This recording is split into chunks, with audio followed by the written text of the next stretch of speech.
Good morning, everybody. It is a real pleasure to welcome you all to this event. We appreciate the support and engagement of such good partners that allow us to organize it and to bring this audience together. Our work i.e. in the sovereign wealth research within the Center for the Governance of Change is intended to support sovereign wealth funds in different fronts.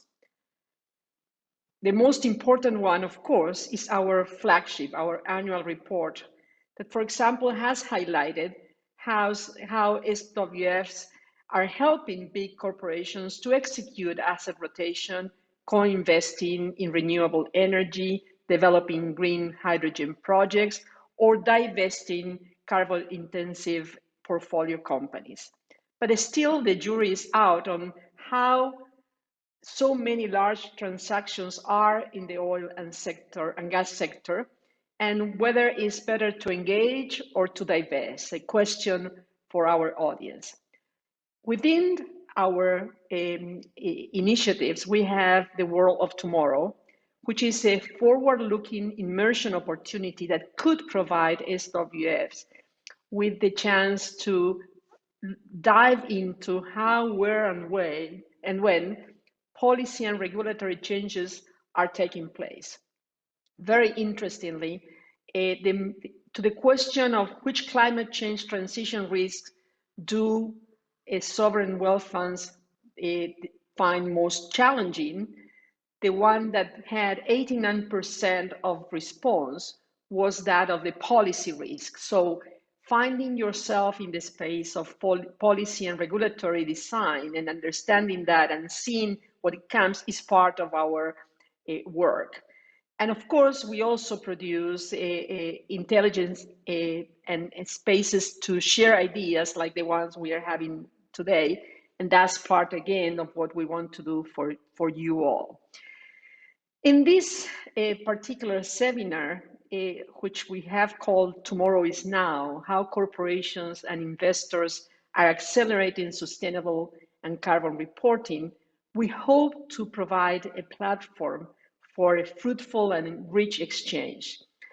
There are many questions before corporations, many big decisions. For example, the interest in this matter has increased so much that the Association of SWS Pursuing Sustainable Investment Criteria has added 9 new members to the 6 founding ones. That proves how this is becoming central.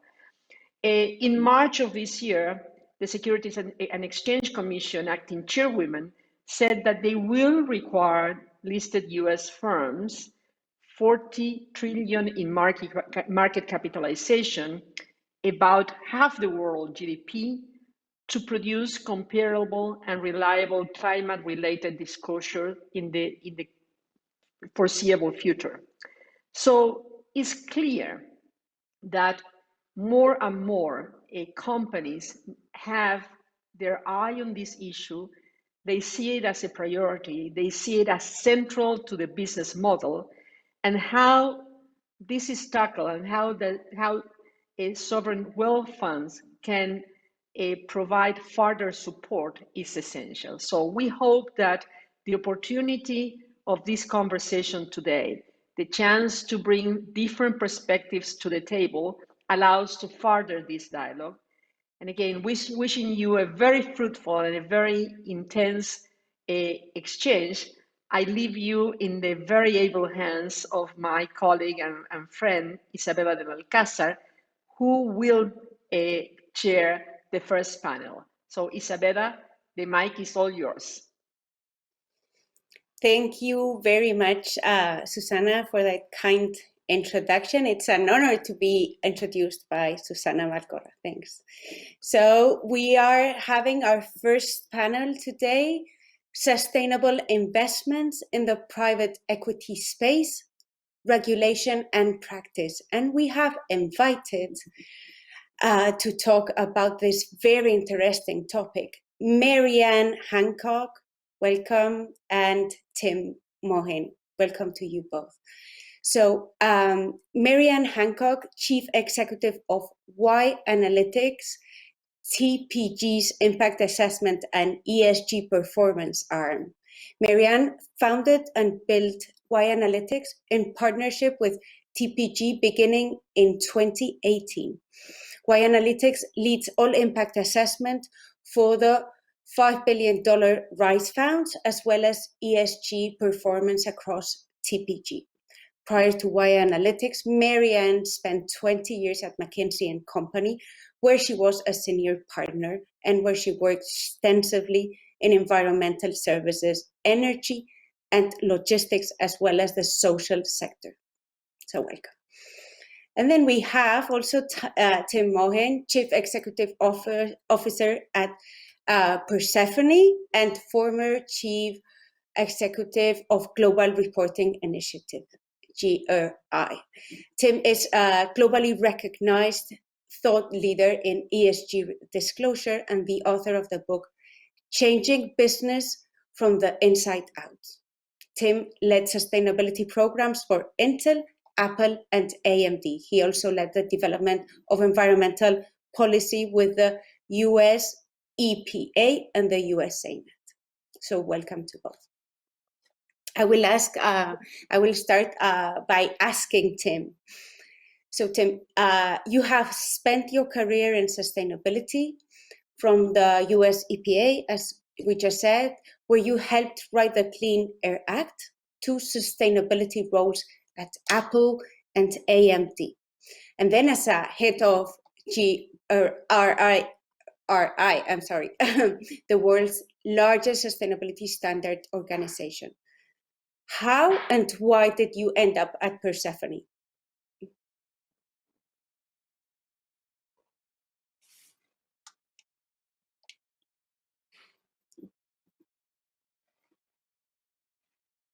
Maybe while we fix the audio of Tim, I'm going to ask MaryAnne.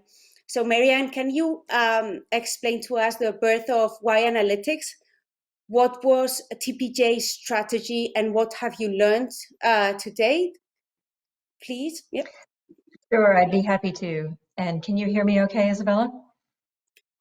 Yeah. Wonderful. It's a real pleasure to be with you, with all of your colleagues, and with the audience today. So thank you so much for having us.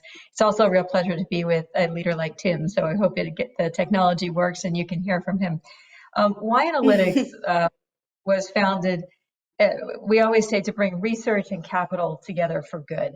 And TPG and the Rise Fund, when they created Y Analytics with me, the purpose was to bring as much rigor to impact as we do to financials, recognizing it's never a precise science, but just like we try to estimate the GDP of China, or we try to estimate a 10-year projection on a company, we should be able to do the same kind of grounding and rigorous assessment of our impact for companies that we are investing in.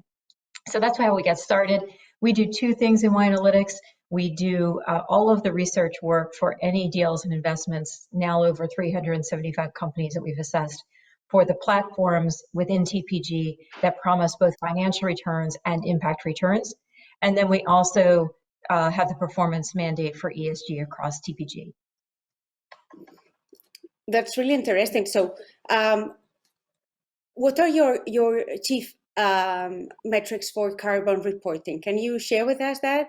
Why choose this, and where do you one day see them going? Sure.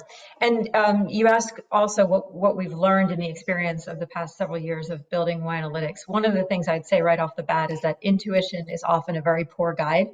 And so that is why we always turn to research, and we learn every day. We've also learned about the importance of scaling impactful companies right now. They need, there are many, many incredible mission-oriented entrepreneurs, both in the climate space and more broadly in impact, who need the support to scale what they're doing, because these are viable businesses that are at a different inflection point than they were maybe 10 years ago in the venture capital world. The other thing we learned, and this then gets to our metrics, is there's no magic wand. You really do need to dig in and do the hard work. But when you get involved and get into the arena and take action, you learn. And so that is one of the things that we love. So to your question about metrics, broadly across TPG, we're working with Persefoni actually to examine and understand our financed emissions. And by that, we mean the emissions of the underlying portfolio and the portion of that TPG is financing or investing. And we do that as well to look at the carbon intensity of the platforms across TPG, which obviously have different missions and mandates. And so we want to understand those. And we do that, as Tim will speak to, I'm sure, with a GHG protocol methodology. So that is one aspect of what we look at. Now, one of the things that I personally find most interesting at the moment as well, in addition to that, is that as we look at climate investments for climate solutions, so companies that are actually helping others to avoid carbon emissions, there we have developed what we call a carbon yield. Through all the work that we've done with the RISE Fund, we've often invested in climate investments. And by carbon yield, we're estimating the tons of carbon equivalent emissions averted or removed per dollar invested. We can also look at that same kind of metric for natural resources like water and other environmental aspects of it. But for today's purposes, we'll focus there on the carbon yield. And so we're looking therefore at both halves, how we can measure and monitor and understand and reduce the emissions footprint, and how we can ensure that we're investing in the solutions that will have the impact that we need them to have on the planet. Yeah, I was going to add to what you were saying, that I'm sure that by introducing this scientific method and these metrics, not only you can obviously measure the impact of any new policies or new protocols that the company starts, but also you can track the gain in profit that this surely provides to the company, no? Yes, as a side. That's right. And for those funds where the premise is to deliver both financial returns and impact, non-concessionary, these are full-fledged returns, but to deliver both, many of the times the companies that we're investing in have what we call collinearity. So it is the product or service that drives the revenues that is also driving the impact. That doesn't happen 100% of the time, but it often does. And so to your very point, that's the kind of company that therefore you're seeing the financial return most clearly as it relates to the positive climate impacts that the company can have. Yeah, that's appealing. So we also have a question for the audience, because we want everyone here to participate. It's a pity. I'm sure Tim will manage to join. So a poll for our audience. So as it's our nature from iUniversity, we are using the liquid learning methodology, and therefore we want to ask you, are you currently reporting your annual carbon footprint on a standard set to the Greenhouse Gas Protocol? So I'm sure you will be having some options displayed, and you will have like 30 seconds to vote, and then we will be sharing these results. I'm sure that this will be interesting to see what everyone's using. So while we receive the answers, I'll continue with MaryAnne. So how do you see carbon reporting changing in the coming years? So and how will this affect also the investors and their portfolio companies? Sure, I would highlight three changes that are coming at different rates of speed. The first is that we will have mandatory reporting. This seems almost obvious now, and yet several years ago it was not. And the exact timeline on that is obviously to be determined because of changes across the globe in terms of countries' willingness to participate and in developing a more global standard. So the timing is to be determined. But it also is in line with what corporations are already doing, as Tim, I'm sure, could speak to very strongly, which is that their consumers and their investors and their employees have demanded that they report. And so this will become routine. The second thing then, though, is that we all know that reporting is only a means to an end. And so the second thing I would say is that we will start to get better and better at understanding what good, what bad, and most importantly, what improvement actually means and looks like. And that actually could be very tricky, but obviously the first step is having the reporting to begin with. So the third thing I would say is that I think there will be, and there needs to be, an increasing emphasis on solutions. This is not to the detriment of saying that we also need and must start with the mitigation and reduction, but it is an and. And so I think there will be an increasing emphasis on the metrics that are aligned with and support investment in solutions. Yes, and also this raises a question, because on the one side you have regulations, which for sure they define the framework, and therefore they incentive and they make the corporations act and investors therefore also in a certain way. But do you think this is like the driver to encourage business to cut emissions, or can we afford leaving corporations to at their own pace start complying? Or so the conversation that I hear, Tim, the conversation that I hear is among corporate leaders is radically different than it was maybe 5 years ago. Just like in the digital revolution, where every CEO had to know what their digital plan was in any part of the economy. CEOs need to and are thinking hard about their climate change strategy and their climate rewiring of their companies. So I think we should start there and recognize and give credit to an enormous amount of energy that is going into the real science of doing and the real re-engineering of the economy that's happening. And I think they're doing that for many reasons, not at all simply because there may be regulation coming down the pike, but because it fundamentally impacts the value of their company, it impacts the attractiveness of their products to their customers, and it attracts the fact that we have a crisis on our hands as a planet and a society. So I think that is the primary driver, and we should recognize that companies are doing that. At the same time, there are situations of greenwashing for sure, and we need to have the right standards in place that be avoided. Yes, thank you. Tim, welcome. I'm very happy to have you here. That's great to hear you. So maybe I will just move into the results. We have them. So 54% of the answers were around non-reporting, that they didn't report at all.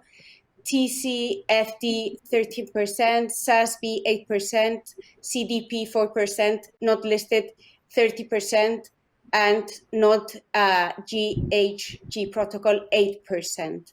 So Tim, I would love if you can jump into the conversation. What do you think about this ESG reporting, the different standards that there are? And I think this relates a lot to what is it that Persefoni does, and how things are, you envision things are going to change from now on. Okay, well, thank you. And first of all, apologies for the technical difficulties. I really appreciate the invitation. Thank you to the organizers, fellow panelists, and participants. I'm so excited to be here to speak with sovereign wealth funds, because they play such an important role. They invest in our future and future generations. And nothing could be more important to our future than climate change. And what we see from these poll results is that we are still maturing in this area. But as we know, time is running out. We're also seeing a lot of different standards and frameworks that probably are leading to some of the confusion and complication in actually reporting on climate. And I think we have to clear that away. We have to get to a point where measurement is sort of second nature, because it's really not about the measurements. It's about what you do with the information to make a difference. Data is only useful if it's used, and we don't even have good data at this point. And so time is running out. But as MaryAnne said, change is coming, and coming very rapidly. And so we are seeing mandatory requirements for corporations, but more importantly, I think that financial institutions across the world are beginning to play a very important role. And so you see this reflected in the change you see this change reflected in the poll results. Many different standards, some not reporting at all, but I think that that is going to change very rapidly here in the future. Yeah, you were saying that time is running out, and actually, like only 6 months ago, there wasn't a single country in the world with mandatory carbon reporting, and by the end of 2021, there could be more than a dozen. So, what is it that's happening? It's in our daily lives now. Yeah, this is the big shift that MaryAnne was mentioning before. And I think what's really behind it, first and foremost, I think we are feeling the effects of climate change. There's no question that some of these impacts are starting to be felt. Not a month goes by where we don't have another 100-year weather event. These are supposed to only occur 100 years, but they happen all the time now. And so I think we all feel the change that is happening. But why now? It's obvious to everybody that there's been a big political shift. The U.S. has changed administrations. As MaryAnne said, we're going to see additional regulation coming out of the Securities and Exchange Commission. Clearly, regulation is happening in Europe, and we see the convergence of standards. This is what I call the great mainstreaming of ESG or sustainability topics. The IFRS, the International Financial Reporting Standards, have now adopted sustainability. They just finished their consultation at the end of the year, and now they've issued a statement that they are moving forward with developing standards in your financial reports that will be required. And of course, they've said the first standard to go through will be carbon. So the last trend I'll mention, and the reason this big change is happening, is really investor pressure. This stems from the same trend I just mentioned, which is the mainstreaming. Now, are investors interested in saving the world? Well, maybe some of them, but a lot of them are incentivized by making money for their clients. And I think that when you look at that incentive structure, you quickly see that climate change is no longer optional. It has become so important that it is affecting the financial results of companies and affecting the financial stability of our entire economic system. And so that is why it has crossed over into this mainstream. That is why you're seeing harmonized standards, investor pressure, and mandates. And these are why we're seeing all of these laws pop up. Yeah, there was actually a report from World Economic Forum, January 2020, saying that at least 50% of the world's GDP was at risk because of its dependency with nature somehow. So it's Isabela, there. if I may, I think it's both sides, meaning that there will be those who are long and those who are short on carbon. And the risk will impact the financial returns and the extent to which those have seized on the opportunities that are created to rewire the entirety of our economy to be more climate friendly will also see returns. And so I think it's both sides that are important there. Yes, so it's no longer like just checking boxes, but now how to create value with this reporting, isn't it? Mm-hmm. Absolutely. So we have 2 minutes for the last question. So I will go for Tim, that he missed the first half. So Tim, Persefoni has spoken with nearly 200 enterprise companies. And what is it they are telling you about sustainability? They're telling us that the tools they have are very, very poor. As you read in my bio, I have 20 some years working in the private sector. And even among those leaders, those large companies, the tools that we have to measure carbon are basically end of year reports looking back at what happened last year. It's kind of a check the box system.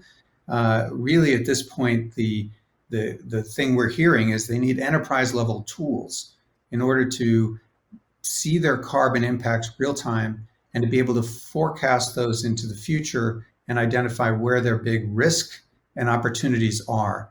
And again, it goes back to the point I made earlier. Unless you have that kind of data, you can't make these important decisions. And it's really the decision making that matters. And so that's been the hearing, the lessons we've learned, but there's one more. Financial institutions are now looking at how they're financed carbon, where they're investing, and the impacts of those investments are really having an impact. And there's a brand new standard, the Partnership for Carbon Accounting Financials, PCAF, which helps financial institutions allocate the carbon impacts of their investments. And this is something that Persefoni has coded in to the platform. So financial institutions like TPG, where MaryAnne is from, can really recognize how their financial investments are making a difference in the world. So technology is going to play a crucial role here also. So thank you very much for being here with us today. We are now jumping into panel number 2. What do sovereign wealth funds need to change in 2021 to invest sustainably? We have Duncan Bonfield, Chief Executive of the International Forum of Sovereign Wealth Funds. Thank you, Duncan. The floor is yours. Well, thank you very much, Isabella, and thank you very much as well to MaryAnne and Tim. That was a really interesting discussion there, and I think a couple of themes that we'll pick up on. So if I could just introduce our panelists here. We've got 2 asset owners, 2 of the world's leading sovereign wealth funds. We've got Rodrigo Madrazo, who's the managing director of COFIDES in Spain. And then we also have Rozycki, who is the head of responsible investment at Mubadala Investment Company. Welcome to you both, gentlemen, and thank you very much for coming along here. Now, I'm going to ask you both about your sustainability strategy to paint a picture and where you are in that journey. And then we're going to dive into some of the detail and pick up maybe on a couple of themes that we've just heard from the first panel. But Rodrigo, let me start with you. COFIDES is something of a pioneer, I think, in this space. What's your overall strategy on sustainability, and where are you on that journey? Thank you very much, Duncan. It's a pleasure to be here and to share our views with all the audience. I think you chose the right word, a journey. And for us, our strategy stresses a jump.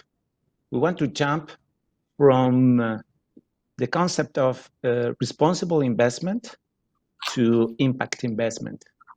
And I think we have succeeded in implemented the so-called do no harm principle, because in COFIDES we launched our ESG internal policy in 2001, and well, 100% certainty in the world of finance doesn't exist, but I think it could be very unlikely that we have a situation or we have an accident, because I think we have managed to monitor the ESG risks through our impact and sustainability department, and through our internal policy in terms of ECG. think we can identify risks. We introduce special clauses in our financial contracts in order to monitor the risk or require remedies. And we also rate our transactions with two different ratings, the ESG rating and the financial rating. So at the end, if we find a high environmental risk, at the end, the price of the transaction will be higher. So where do we want to get? We want to get to the next station, impact investment. We want to jump from doing no harm to doing good. And in order to get there, we need to go through three different stages. The first stage, we call it corporate culture. You can see our icon behind me. This is part of our corporate culture. We changed the mission of our company, and now sustainability is explicitly included in the mission of our company. And even being part of this event is part of corporate culture. But culture is not everything.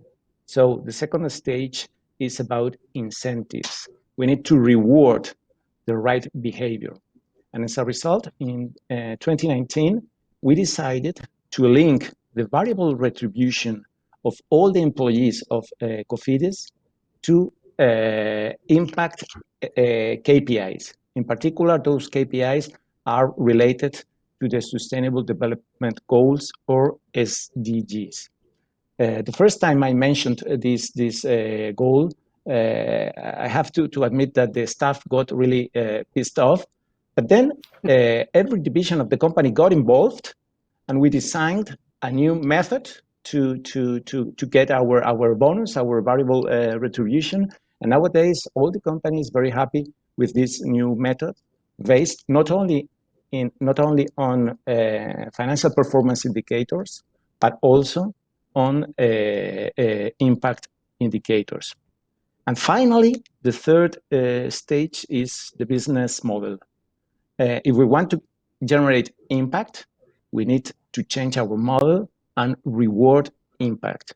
And now we are on the process of creating a mechanism to affect the price setting mechanism.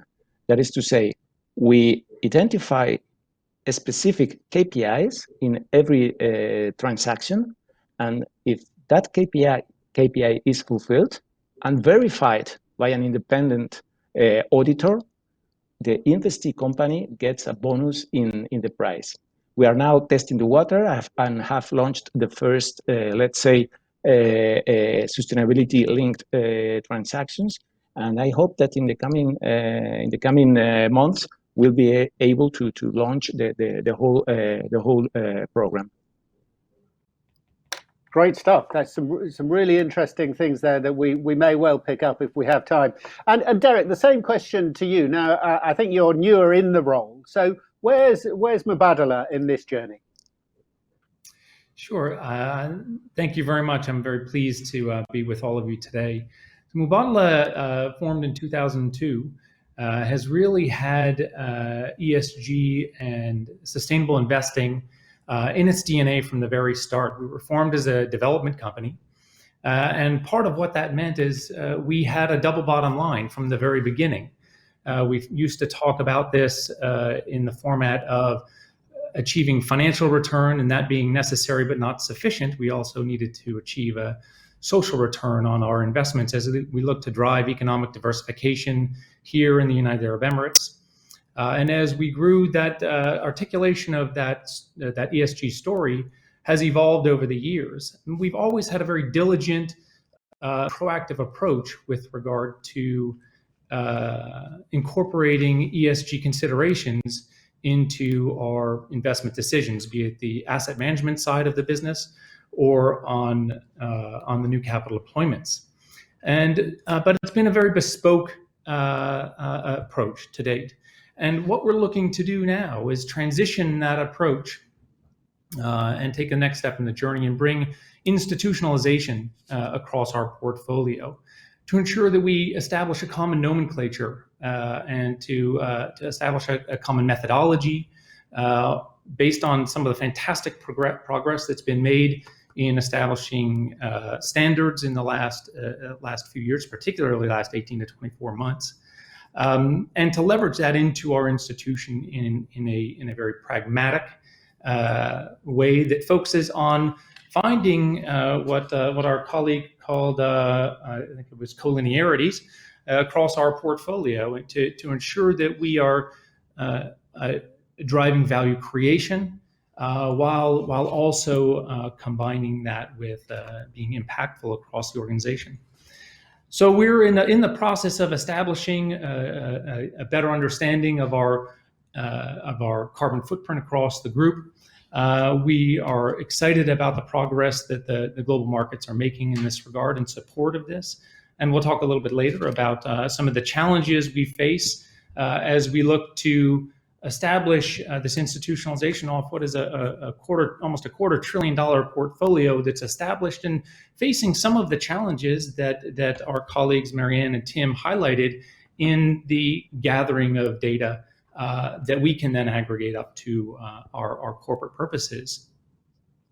Great, and I think we'll get into that, exactly that in just a second, but we have a poll question for our audience that I want to put out there now for you to respond. And that poll question is, what is the driving force behind the sustainability transition of your organization? And you've got 5 options there that should be coming up on your screen. So the driving force behind the sustainability transition of your organization. And just here for Derek and Rodrigo, I'm going to ask you that question, but I will wait for your answers. So, and they range from internal shareholders, society pressure, regulation, to clients and suppliers. But we're going to wait for our answers so you don't influence our audience. So those are just going to come through in a minute. If you could just answer those poll questions. And we'll get the results shortly. But let's now move on to really the topic that you raised there, Derek, in terms of reporting. And that's really about data consistency and aggregation and the opportunity there you see across your portfolio. We heard from MaryAnne about what change was coming. From the perspective of both of you as investors, what do you see as the big opportunity, certainly in the near term, that your investee companies can look to do in terms of that reporting? And Derek, let me start with you on that.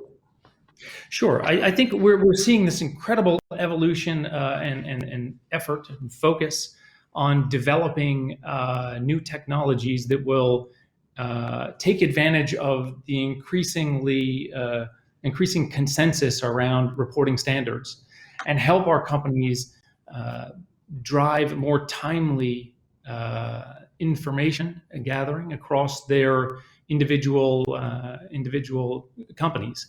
And this is absolutely critical to us because as a sovereign wealth fund that has a incredibly broad-reaching portfolio across geography, across multiple sectors, across asset class, one of the largest challenges we're facing is, as was mentioned by Tim, again, pulling the information together in an efficient way, in a practical way, that in a timely manner that can inform our decision making and assist us in real time.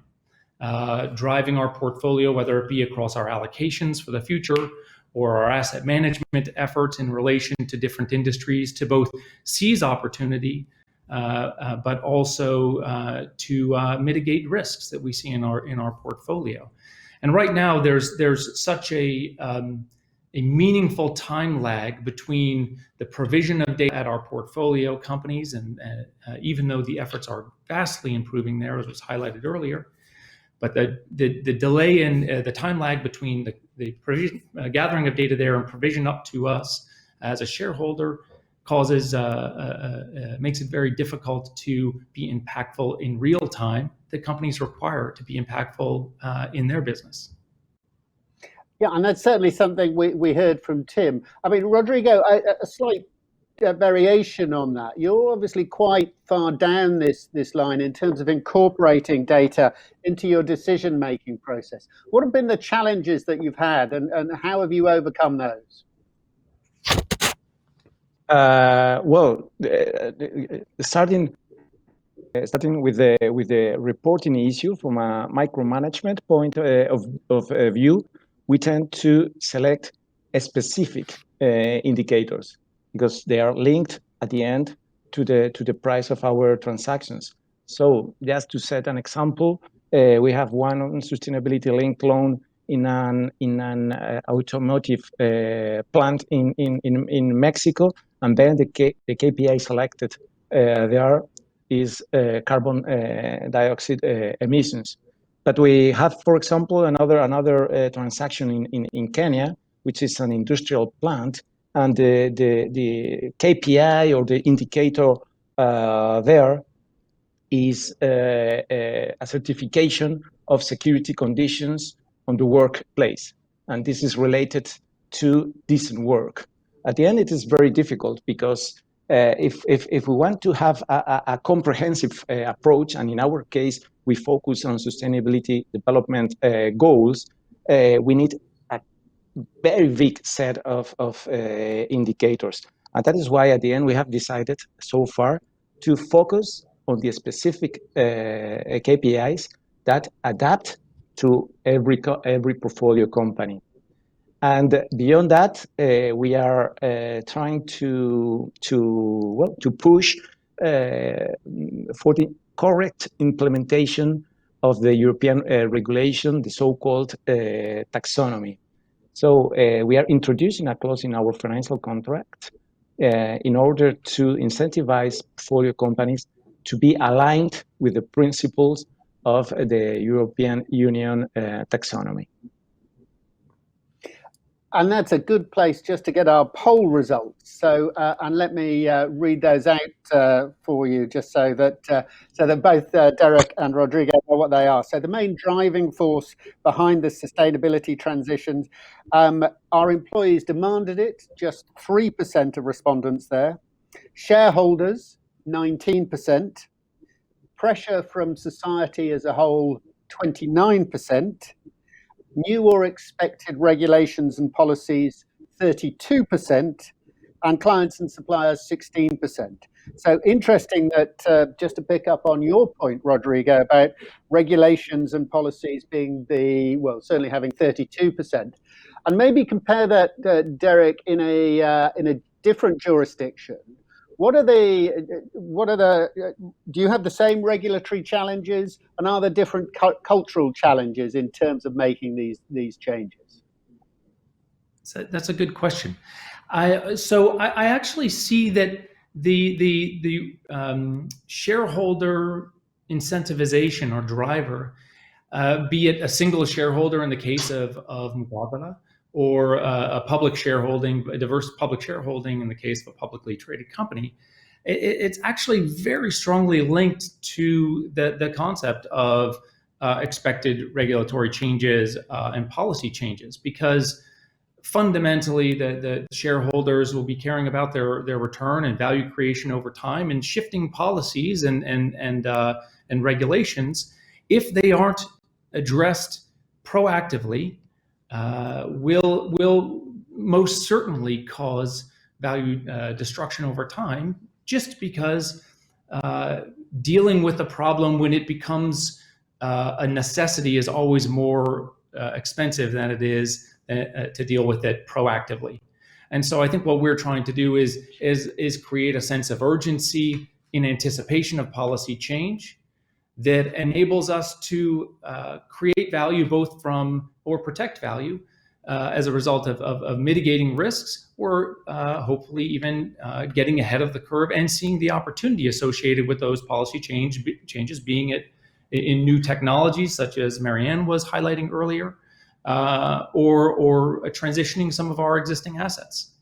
And so I don't think, to your question also, I don't think that we have sort of regional or cultural differences. Mubadala has always been extremely forward-leaning in how we approach sustainability, be it the establishment of Masdar, a preeminent global renewables company in 2006, shortly after we were formed, or just recently, one of our primary global investments here in the UAE, Emirates Global Aluminum, was the first producer in the world of green aluminum, taking solar power and creating aluminum that's now being bought by one of the car manufacturers, or a recent announcement from Mubadala, as well as ADNOC and ADQ, another sister company here in Abu Dhabi, to focus on green hydrogen and sort of enabling that sector both here and abroad.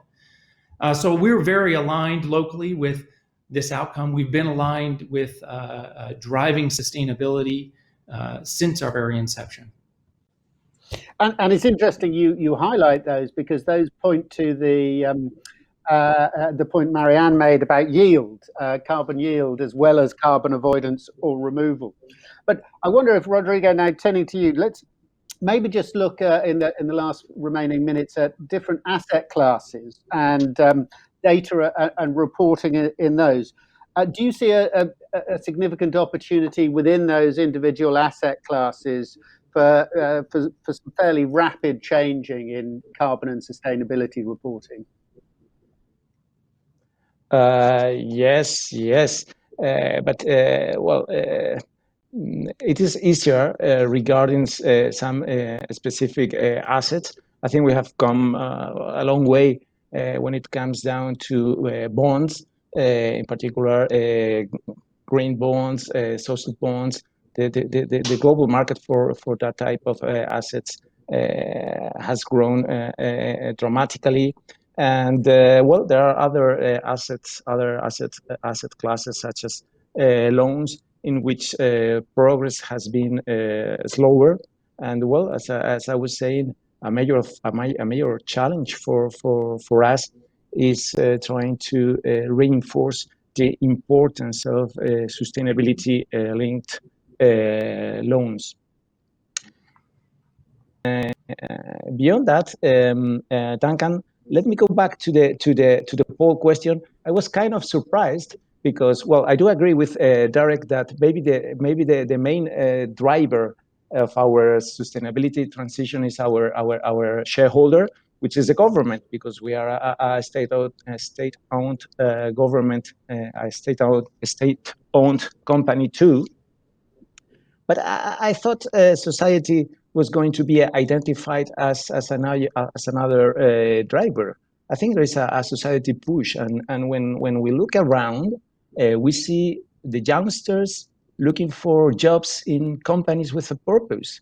When we look at consumers, we see that they demand fair trade goods, and investors, they are demanding impact from their managers, no matter if they are pension funds, insurance companies, or sovereign wealth funds. So at the end, no matter what your asset class is, at the end, I think sustainability is a must. If you don't adapt, maybe in a few years you will be out of the market.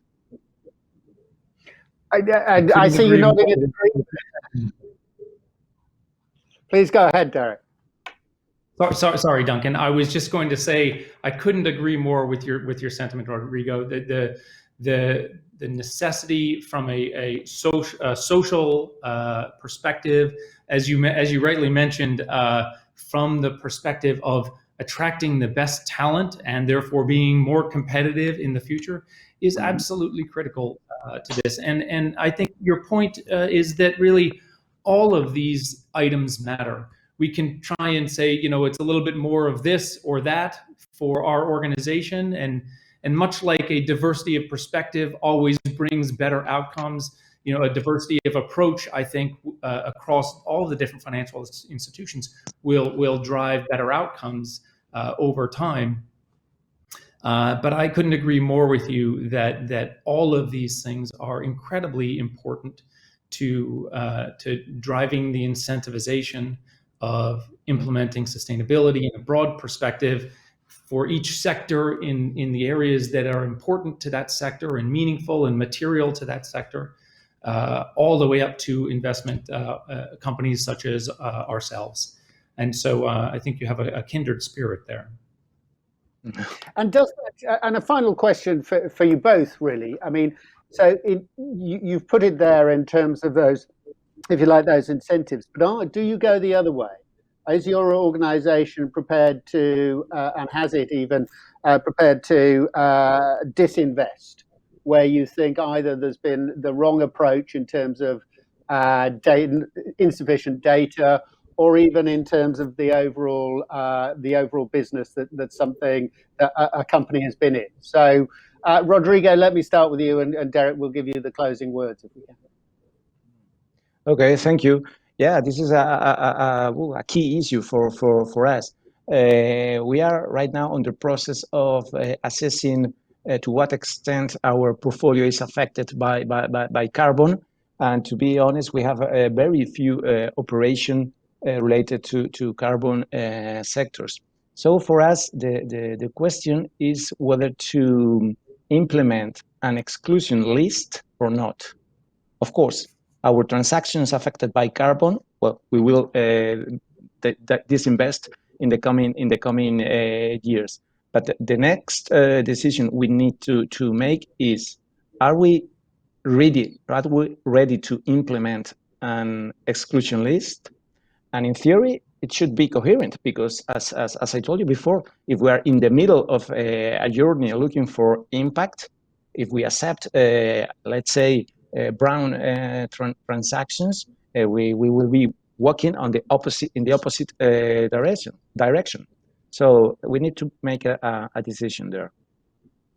That's great. And Derek?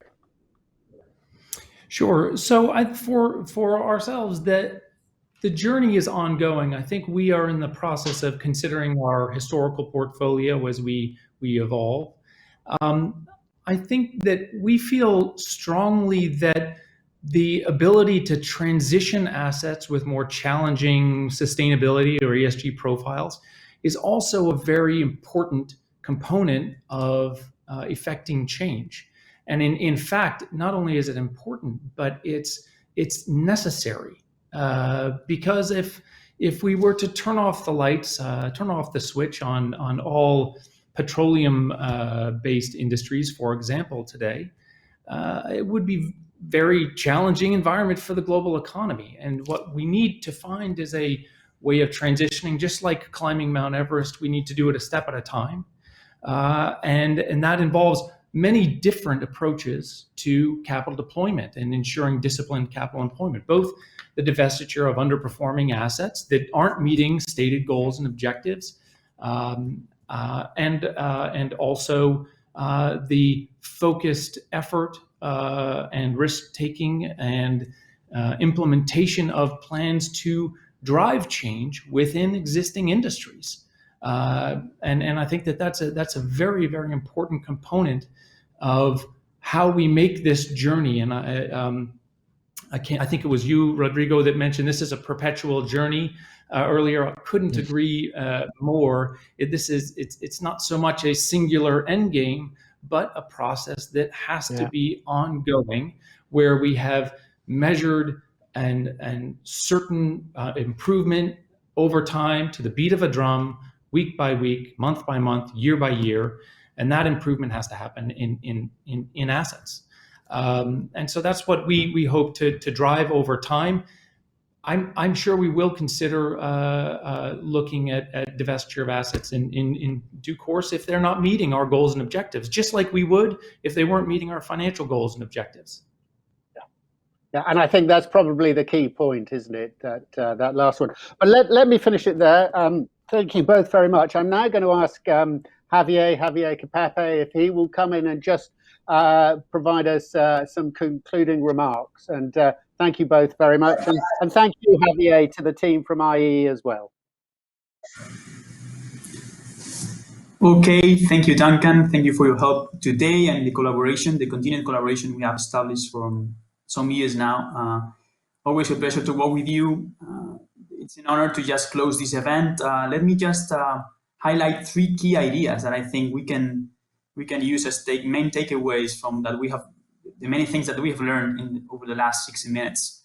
The first idea goes in line with the first panel that was run by Isabela, with the participation of MaryAnne and Tim, right?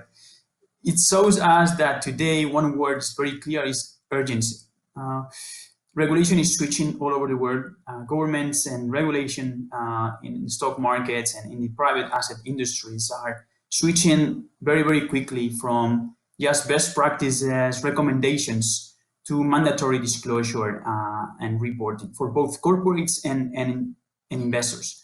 This signifies a big switch into what we have been feeling or living in the investment world over the last 2 decades. There is a global effort. It's not just one country. It's many geographies aligning with this mandatory reporting that will arrive to your company, to your investment organization very soon. A manifestation of this interest is that we have had at least 16 sovereign wealth funds joining this event from 16 different countries from the 4 continents. So basically it's a global effort. So if you have not been thinking about a tool to control, to manage, to measure your carbon impact, your carbon and sustainability impact, well, the time is now, right? The second big idea that I am able to extract from this conversation and relates with the second panel is the transition opportunities, right? Both Derek and Rodrigo were telling us about the many different angles that this investment organization think in long run. Where they can get value, right? Moderated by Duncan. Thank you so much on that front. Data will open you opportunities. It's not just a mitigation or adaptation tool. It will open you opportunities, right? And let me just list you deals or transactions that happened in the last 3 months, right? So 2021, we have seen sovereign wealth funds, for example, joining a large project, large collaboration to invest in large-scale renewable energy in sub-Saharan Africa, for example. We have seen, or we have witnessed the announcement of the establishment, the construction of the largest ever green hydrogen plant in a Middle Eastern country. We continue observing, witnessing participation of sovereign wealth funds in tech companies that are providing solutions in the space of agriculture, in the space of mobility, and that are providing solutions for sustainable food, right? Or we are seeing the support of sovereign wealth funds expanding a critical technology that goes very much in line with what Derek was saying about these transition steps, right? That is the carbon capture, utilization, and storage, right? The CCUS technologies, according to the International Energy Agency, can help to remove around 28 gigatons of carbon dioxide. This number, just to put you that in a comparison, is equivalent to removing 6 billion regular cars from the road every year, right? So to invest in these technologies, to increase the capacity of these technologies will be key. So we have had urgency, we have transition opportunities, and the last thing that I think was mainly highlighted by the last panel, but also introduced by Tim, is the idea that we still need to bridge these 2 worlds of asset owners and bankable or investable opportunities, right? On that front, I can tell you that 90% of the largest investors, including sovereign wealth funds with assets under management beyond $200 billion US, right, has manifested that in a survey recently that they significantly or moderately increase their investments in ESG factors over as a reaction, as an answer to the COVID-19. That's great, but our research shows that only 5% of all sovereign wealth fund investment value in the last 2 years was directed to climate or was linked to climate transactions, right? So this is 5%. There's still a big road ahead of us that we need to run as quick as possible. Related with this gap, and this is the last 2 concluding ideas, remember big, the large green hydrogen plant that was intended to be built is a 5 billion plant. It takes a lot of money and time to be built. Okay, you need 500 of those plants to substitute the current level of exports of such country, that particular country in the Middle East. You need to build 500 of them, right? That it's just to show you, just to give you an idea of the dimension of the scale of the challenge, right? And that also connects with the last idea, which is we need to follow a portfolio approach. And a portfolio, I mean, we have many tools, we have many approaches. Rodrigo was mentioning divesting structures or excluding lists, but we also have engagement. Engagement has been proved tremendously effective when it comes to transform energy companies. Think about these all energy-based companies that now are even rebranding themselves as integrated energy companies, right? We have no anymore almost oil companies, but integrated energy companies. And this transition is made because of engagement of many shareholders, many investors like sovereign wealth funds, which are actively exercising their rights to voice and to engage with managers of these large companies and to transform the way that we will see the future. Last thing is that we need to balance the need of efficient data required by governments and the society, of course, with transaction costs for these investors, right? So that's where I think solutions like Tim, like MaryAnne, and many others, right, that are coming into the market are really much needed as of today, because we need to bridge these two worlds, right? The asset owners and the climate-related projects. Just thank you very much to all participants and panelists. It has been a tremendous pleasure to organize this event, and I've learned a lot in the process. I also want to thank all the organizers behind the scenes and all the team there. And just see you soon. We will release details of our next seminar, hopefully around mid-May, on the role of governments intervening in the economy. Again, hopefully with the International Forum of Sovereign Wealth Funds. Thank you very much for your support. Thank you very much to all you and the team at the IE Center for the Governance and Change. This is your house. So see you all soon. Thank you very much and stay safe. Bye.